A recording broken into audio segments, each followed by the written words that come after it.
Okay. Yeah. Hi, Alan. Hi. Alan, hey? Shay. Shay. Yes. All right.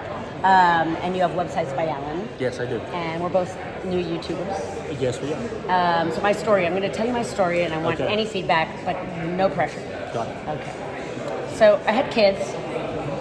My parents were moving out to where we were, but it took them a while to like sell the house and all that. So they wanted me to send them videos of the twins. Got it. I had baby twins. So some of the videos were too large to text. So I was like, I don't know how to get them to you. And then I was like, oh, well, I'll put them on YouTube and send you the link. Yeah. So I did that 7, 8, 9 times, something like that. And then my parents moved out, and no big deal. Got it. 5 years later, I start getting all these emails, 6, 7, 8 years later, all these emails that are like, I thought spam, that said, apply for the partner program, apply for the YouTube partner program. Well, those videos that I sent them had no writing, no editing, no nothing. There was nothing. My channel wasn't named anything, Got it. and yet they were already had over 500,000 views. Wow. So without any cross-posting or anything. So I actually realized, oh, well, this is like how people make money and like all that. Yeah. So meanwhile, shortly after that, my father's health started failing.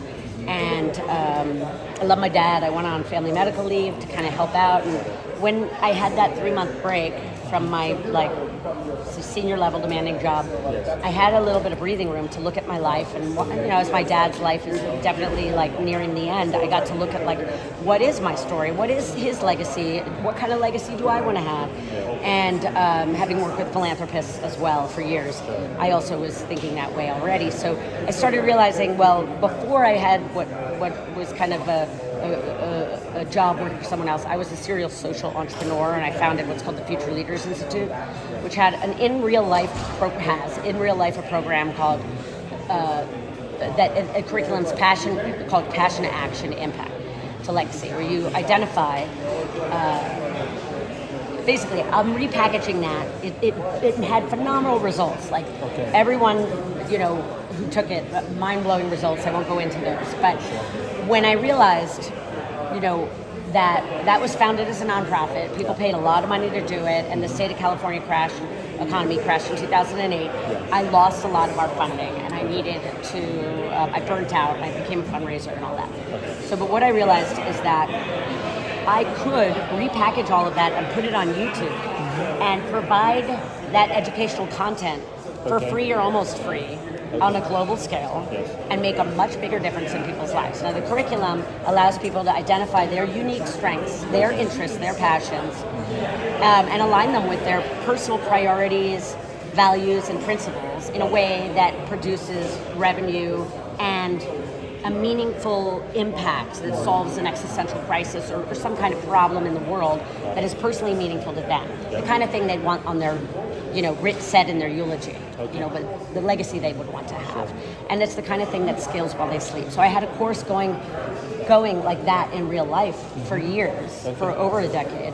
And I burnt out doing it because it wasn't financially sustainable. Yeah. And now I'm realizing I get started on YouTube. It's called Free at 50. I founded it yesterday. I opened the YouTube channel, started the YouTube channel yesterday. Awesome. And Free at 50 allows people to be financially free and fulfilled by the age of 50 years old. That's amazing. And fulfilled having made a meaningful difference in the world that scales while they sleep or even after they die, so they can hand it off to their kids and be proud of the difference that they were of value to the world. And knowing that I could be fearless and carefree, because if I got hit by a truck right now, that my life was an asset, and I was more of I made a difference in the world. Sure. So that's going to be what Free at 50 is a course. My pitch is still clearly just starting to get formed. Yes. Do you have any feedback? I feel like you should start with Free at 50. I think that is more powerful. Okay. I love your story. I think starting off with the pitch of like, hey, this is what I do, this is who I serve, and this is why I do it.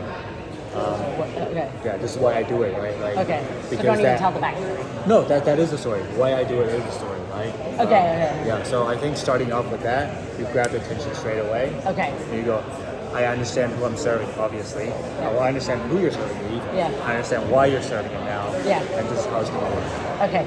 And what do you think I should double down on that I did well, if anything? I think tapping into people's emotions. Okay. So, for example, you're saying, hey, if I was to be gone today right now, I know that my life would have meant something. Yeah. I think that resonates with people. Yeah. Okay. Right? Like, I love your story and there's something behind it. Yeah. But I think connecting with people on an emotional level first on what they might see as well for them would be better. Like a main example of that. So like as you mentioned before, someone who's 50 years old, maybe they might go off on a trip and then had an accident, and unfortunately something happened. The kids are taken care of. The Right. legacy is Yeah, taken care kids of. are taken care of. So let's talk about legacy. Legacy. Okay. So if you start with that, people will resonate with more because they're like, oh, of course I want to leave a legacy. Okay. And then they would, once you grab their attention, then you tell your story, they can understand why you're passionate about it. Got it. And then what did I do that really I need to stop doing, or one thing that you would get rid of? Like, stop that now. That's a good question. I think definitely we can shorten the story up a little bit. Oh, yeah. I love the story. Don't get me wrong. We are in an attention economy. Yeah. So how do we make sure we grab the most attention and impact in the shortest amount of time? Yeah. And so I personally think the story is great, but let's lead with the pitch. Got Let's it. lead with the why, my aspirations, my passion, all that first, and then let's go into the story. It's just definitely, I think by the time you get to the story, they already know and they're already ready to sign up. Oh, That is yeah. just like a little nugget of, Right. hey, you're not convinced? Well, let me share with you my experience of how I got here. Got it. And then I think, what do you think of it? I do the pitch, like you were saying. I like that. What if before even telling my story, I ask you what your legacy, what your biggest desired legacy would, or a question of some kind that would make you kind of have a sense of ownership or a Yeah. stake in it?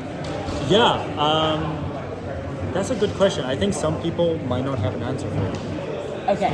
Maybe I could say, what do you worry about? Yeah, maybe what keeps you up at night? What keeps you up at night? What keeps you up at night? I love that. Or what's your story? What do you want your story to be? Yeah, Are you happy with your story? How would you like to be remembered? How would you like to be remembered? Love you, Alan. Okay. Bye. Follow Alan. Thank you. Bye. Alan. Websites by Alan. Websites by Alan. Websites by no, Alan. No space. No at all. space. Thank you. Bye.